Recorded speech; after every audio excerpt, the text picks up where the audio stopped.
আসসালামু আলাইকুম my lovely viewers, সবাই কেমন আছেন? আশা করি সবাই অনেক অনেক ভালো আছেন। আজকে আপনাদের সাথে শেয়ার করব কিভাবে রোদ দেওয়ার ঝামেলা ছাড়াই খুব সহজে টক ঝাল মিষ্টি জলপাইয়ের আচার তৈরি করা যায়। চলুন তাহলে দেখে আসি। আমি এখানে 2 কেজি জলপাই ভালো করে কেটে এভাবে ধুয়ে পরিষ্কার করে নিয়েছি। এখন আমি ফুটন্ত গরম পানিতে একটা হাঁড়িতে বসিয়ে দিলাম, আর এখন আমি সেই জলপাইগুলোকে ঢেলে দিয়েছি। আর এগুলোকে আমি একদম ভালো করে দেখুন সিদ্ধ করে নিয়েছি। আর এখন আমি একটা ঝুড়িতে সবগুলো ছেড়ে নিলাম। আর একটু ঠান্ডা হয়ে যাওয়ার পরে আমি একটা বলে নিয়ে এভাবে একটা চামচের সাহায্যে ভালো করে ম্যাশ করে নেব। আপনারা চাইলে আর একটু ঠান্ডা করে হাতেও করে নিতে পারেন। দেখুন আমার সবগুলো জলপাই একদমই ভালো করে ম্যাশ করা হয়ে গিয়েছে। এখন চুলায় একটা ফ্রাই প্যান বসিয়ে আমি আচারের জন্য নিয়ে নিয়েছি 1/2 টেবিল স্পুন মৌরি, 1 টেবিল স্পুন জিরা, 1 টেবিল স্পুন ধনিয়া আর কয়েকটা শুকনো মরিচ। এখন এগুলোকে আমি হালকা আঁচে ভেজে নেব, আর খুব বেশি ভাজবো না, একটু হালকা ভাজা হলেই নামিয়ে নেব। এখন আমি এগুলোকে একটা ব্লেন্ডারে শুকনো জারে নিয়ে এভাবে গুঁড়ো করে নিয়েছি। এখন চুলায় একটা কড়াই বসিয়ে আমি এখানে দিয়ে দিলাম 1 কাপ পরিমাণ সরিষার তেল। এখানে আমি দিয়ে দিয়েছি কিছু শুকনো মরিচ এবং কিছু রসুন কোয়া, আর সবগুলোকে আমি এখন হালকা আঁচে একটু ভালো করে ভেজে নেব। আর ভিডিওটি দেখতে দেখতে আবারও সেই পুরাতন কথাটি নতুন করে বলি, যারা আমার চ্যানেলে নতুন, আমার ভিডিওগুলো নতুন দেখতেছেন, এখনও আমার চ্যানেলটি সাবস্ক্রাইব করেননি, অবশ্যই সাবস্ক্রাইব করে নেবেন আর পাশে থাকা বেল আইকনটি ক্লিক করে দিবেন, যাতে করে পরবর্তীতে নিত্য নতুন রেসিপি আপলোড দেওয়ার সাথে সাথেই আপনাদের কাছে নোটিফিকেশন চলে যায় এবং আপনারা সাথে সাথেই দেখতে পারেন। আর যারা করেছেন তাদেরকে অসংখ্য ধন্যবাদ।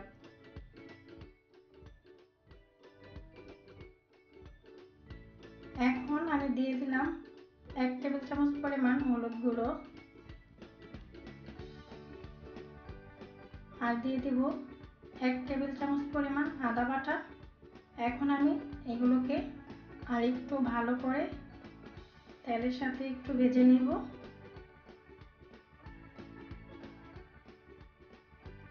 এখন আমি এখানে কয়েক টুকরো দারচিনি আর কিছু এলাচ দিয়ে দিলাম, আর একটু নেড়ে সবগুলোকে একটু কষিয়ে নিয়েছি। এখন আমি সেই ম্যাশ করে রাখা জলপাইগুলো কড়াইতে ঢেলে দেব, আর এগুলোকে একদম নিচ থেকে ভালো করে উল্টে পাল্টে মিশিয়ে নেব।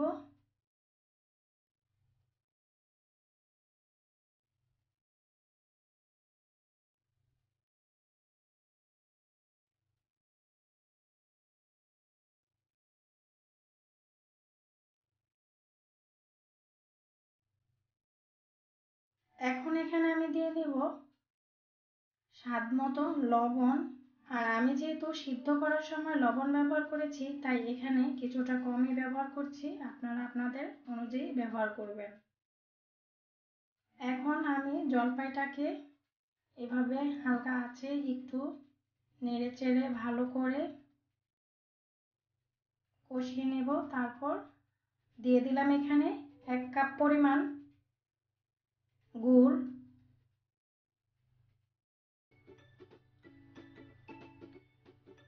দিয়ে দিলাম 3 কাপ পরিমাণ চিনি। আর আমার যেহেতু এখানে আচার বেশি, তাই আমার চিনিটাও একটু বেশি লেগেছে, আর আপনারা আপনাদের স্বাদ অনুযায়ী নিতে পারেন। আর অবশ্যই গুড়টা দেওয়ার ট্রাই করবেন, তাতে করে আচারটা অনেক বেশি টেস্ট হয়। আর আপনারা যদি না দিতে চান তাহলে স্কিপ করতে পারেন। আচার আসলে অনেকভাবেই তৈরি করা যায়, তবে এক একটা আচার তৈরির ধরন এবং এক একটা আচারের টেস্ট এক এক রকম হয়। এভাবে আচারটা তৈরি করলে আসলে অনেক টেস্ট হয়, আপনারা অবশ্যই তৈরি করে দেখতে পারেন। দেখুন চিনি এবং গুড়টা গলে একদম পানি ছেড়ে এসেছে। এ পর্যায়ে আমি যেই মশলাটা করে রেখেছি সেই মশলাটাকে আমি এখন দিয়ে দিব আর একটু মিশিয়ে নেব।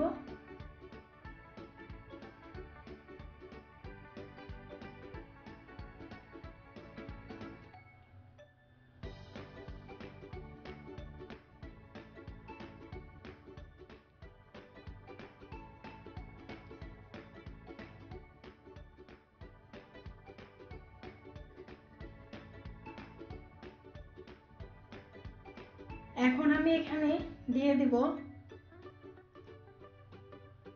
হাফ কাপ পরিমাণ হোয়াইট ভিনেগার বা সিরকা। আর এই ভিনেগারটা দেওয়ার কারণে আচারটা দীর্ঘদিন পর্যন্ত ভালো থাকবে। যেহেতু আমি এই আচারটাকে রোদ্রে দেব না, আর এখন শীতকাল, রোদের তেমন থাকেও না, সেজন্য কিভাবে রোদে দেওয়ার ঝামেলা ছাড়াই আচার সংরক্ষণ করে রাখা যাবে দীর্ঘদিন, সেটাই আপনাদের সাথে শেয়ার করলাম।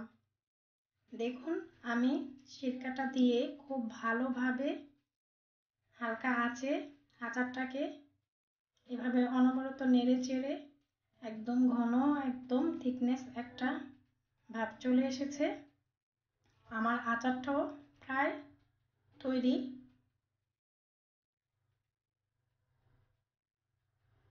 এখন আমি আচারে দিয়ে দিব পাঁচফোড়ন। আর এই যে আমি 1 টেবিল চামচ পরিমাণ পাঁচফোড়ন গুঁড়ো দিয়ে ভালো করে মিশিয়ে নেব।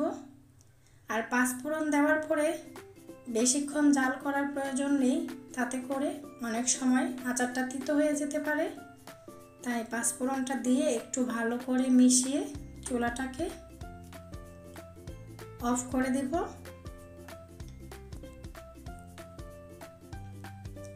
আর অবশ্যই আচার তৈরি করার পরে আপনারা ট্রাই করবেন, যে পাত্রে আচারটা তৈরি করবেন, আচার তৈরি হয়ে গেলে তারপর অন্য কোনো পাত্রে ট্রান্সফার করে দেওয়ার জন্য। এখন চুলাটাকে অফ করে আমি ঠান্ডা করে নিয়েছি। আর এই তো দেখুন আমার আচারটা কত সুন্দর হয়েছে। আর আচারটা কিন্তু খেতে অসম্ভব মজা, আপনারা অবশ্যই একবার হলেও ট্রাই করে দেখেন, আচারটা অনেক অনেক মজা। এই পর্যায়ে আচারটাকে কাঁচের জারে নিয়ে রুমের স্বাভাবিক তাপমাত্রায় প্রায় 6-7 মাস পর্যন্ত সংরক্ষণ করে রাখতে পারবেন। আর অবশ্যই সেক্ষেত্রে খেয়াল রাখবেন ভিজার কোনো চামচ যাতে ব্যবহার না হয়। সবাই ভালো থাকবেন, সুস্থ থাকবেন। আল্লাহ হাফেজ।